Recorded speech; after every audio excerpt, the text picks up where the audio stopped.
Salut à tous.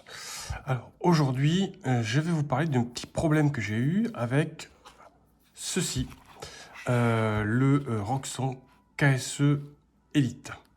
Alors pourquoi Elite? Parce qu'il a en plus cet ustensile-là, c'est-à-dire un adaptateur avec des embouts. Voilà. Alors comment ça se reçoit? Ça se reçoit là-dedans. Ça coûte... alors le Elite, j'ai payé je crois sur Amazon 42 €, un truc comme ça. Voilà. Donc vous le recevez avec un truc en nylon dans une boîte en carton, bon, rien de particulier, d'accord. Voilà. Bon, et avec ici de quoi le ranger. Bon, rien de révolutionnaire. Voilà, rien de révolutionnaire, mais c'est classique quoi. Rien de particulier, ni un beau ni un mauvais. Jusque là, pas de problème. Ensuite, alors d'abord le Roxio en lui-même, alors version parallélépipédique, hein. D'accord, bon, on aime pas, esthétiquement, c'est pas mal, voilà, ça on le voit de toute façon avant de l'acheter, il n'y a pas de problème. C'est pas mal, voilà.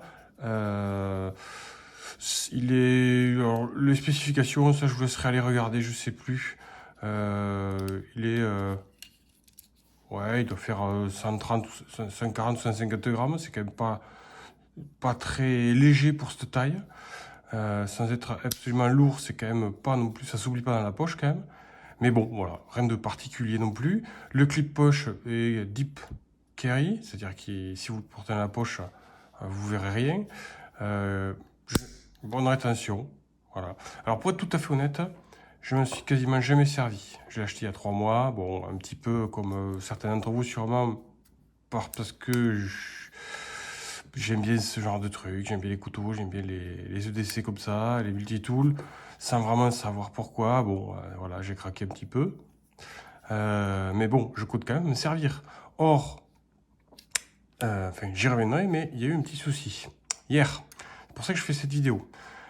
Surtout s'il y en a qui l'ont eu à Noël ou qui ont des sous et qui veulent l'acheter, je vais vous expliquer pourquoi il faut surtout pas le faire. Voilà. Alors, d'abord la lame. Bon, déjà, alors, vous le recevez. Vous le recevez, la qualité perçue, d'accord. Parce que 40 €, on peut se dire, ah, c'est pas cher. C'est pas cher pour un multitool.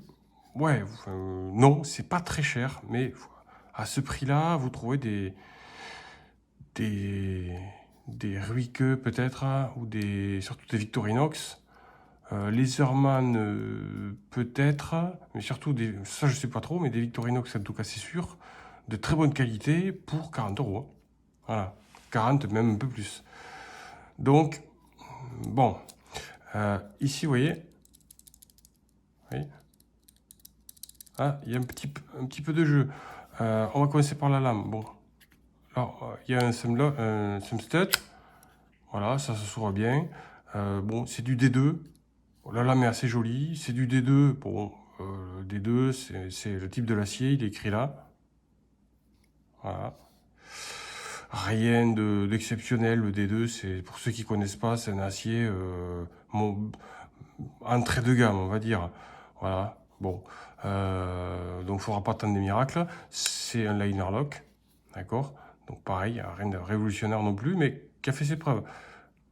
Du jeu, il y en a un petit peu. Bon, un petit peu haut et bas, latéral. Il y en a un léger. Bon, rien d'extraordinaire. Rien de rédhibitoire. Voilà, bon, quand on ouvre le couteau, ok. Ensuite, on va ouvrir ceci. Alors, ça c'est un système, vous poussez, vous sortez les trois. D'accord. D'abord, je vais faire la pièce maîtresse, j'ai envie de dire. Voilà, c'est le gros ciseau. Alors lui, le ciseau, il a l'air quand même costaud. Voilà, il marche bien. Il y a une bonne... Ici, il y a un cure-dent.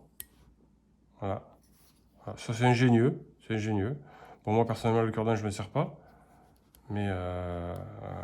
alors, je vais essayer de le remettre... Ah oui, sur le côté. Voilà.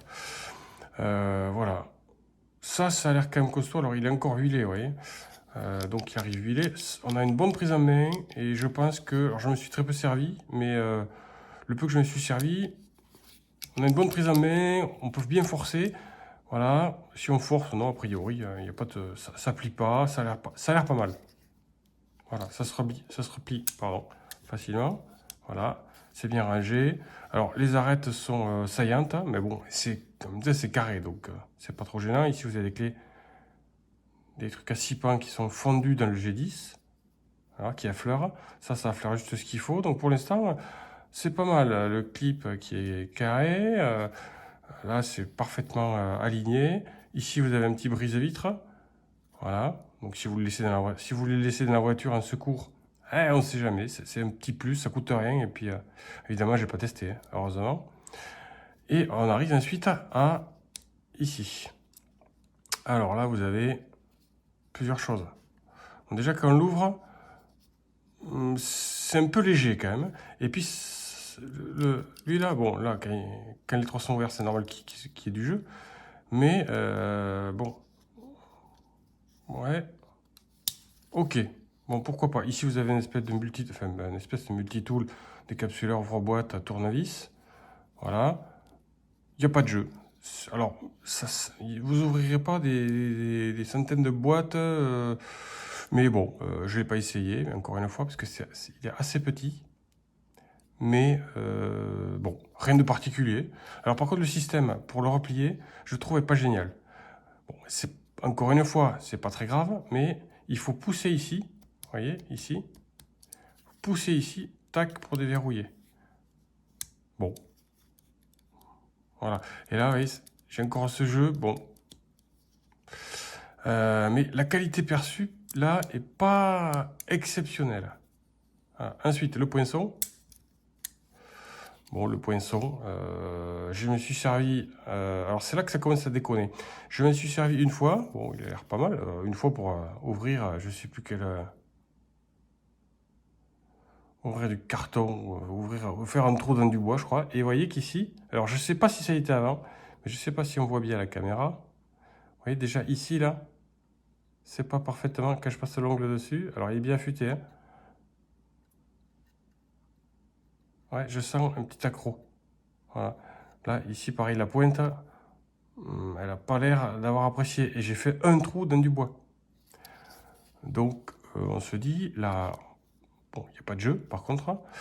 Ça a l'air bien affûté, mais ça n'a pas l'air costaud. Voilà, honnêtement. Et puis, pour replier le truc, on sent que ça force. Bon, déjà, on se dit, mais bon, le problème, ça vient de... Alors ça, pour moi, c'est venu de ceci. Ici, vous avez, hop, une mini règle. Alors, mini, hein, vous avez 3 cm. Alors, c'est centimètre, c'est là. Donc, vous avez, voilà, 3 cm. Une lime ici. Alors, je m'en suis servi une fois, mais bon, franchement, à part vous limer les ongles, vous ferez rien avec. Parce que là où, normalement, il y a cette pointe, il y a une tête de cruciforme, voilà, qui se trouve être là-dedans. La tête. Voilà, elle est là. La tête du cruciforme. Alors là, vous avez un truc comme ça, là. Voilà, je vais essayer de le tenir. Voilà, vous avez un truc comme ça. Voilà. Donc, règle, lime et cruciforme. Sauf que, voilà, alors là, pas besoin de sortir à Saint-Cyr. C'est vrai que hier, j'ai pas été très malin. Mais enfin, en même temps, un tournevis, ça sert à tournevisser, comme dirait Chirac, un chef pour cheffer. Voilà. Moi, j'ai voulu dévisser un truc. Alors, pour être tout à fait précis, c'était une tige de selle d'un vélo. Un serrage de selle, plus exactement, un coulis de selle, réglé à 6 Nm. Donc, pas énorme, hein, et puis c'est sur un vélo. Et j'ai voulu dévisser avec ça. Alors, vous voyez que, évidemment, le corps du tournevis est plat et fin. Or, si vous voulez forcer dessus, donc dans ce sens-là, comme ça, voilà, vous voulez tourner, quoi. Le tournevis, ça tourne les vis. Donc, j'ai voulu le tourner, donc j'ai mis ça. J'ai mis ça là. Voilà, la tête là-dedans, c'est prévu. D'accord? Et j'ai mis l'embout. Tac, et j'ai tourné. Et ça, alors c'était un truc, un collier de serrage de vélo, donc c'est quand même pas violent. Alors il y a un gros bras de levier. Donc bon, mais peu importe, je forcerai d'autant moins.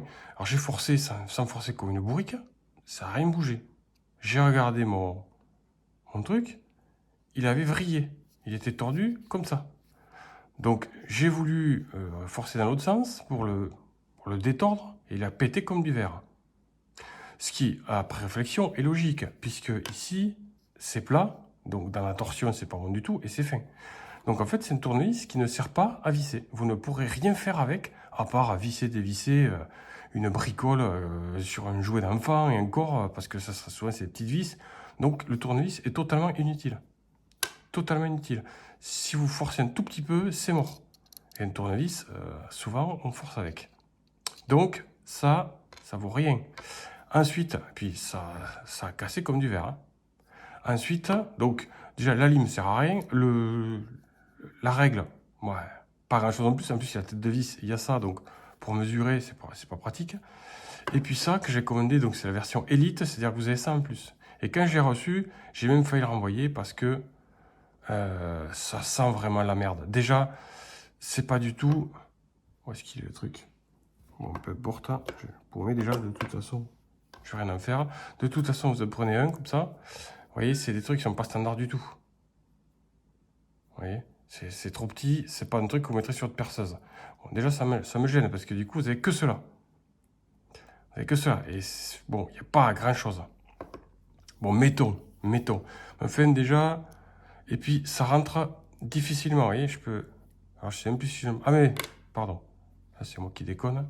Où est-ce que je l'ai foutu? Ah bah oui, ah, d'accord. Ici, voilà, vous le mettez, il faut forcer. Voilà, alors ça tient, ça force. Bon, c'est neuf, vous allez me dire. Encore celui-là, il va à peu près bien.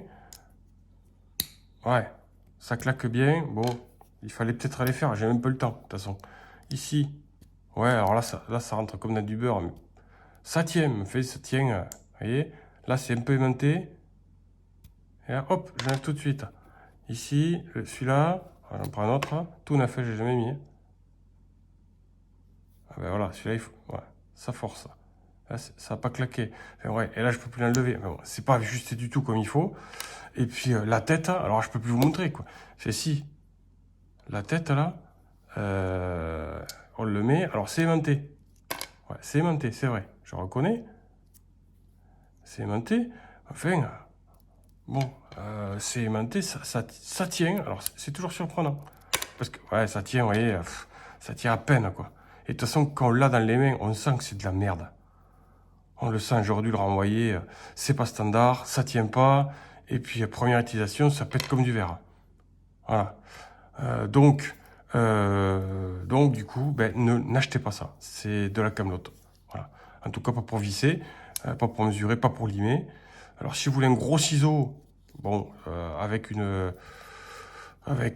au final, s'il vous reste un couteau-ciseau, ouais, bon, et puis quoi?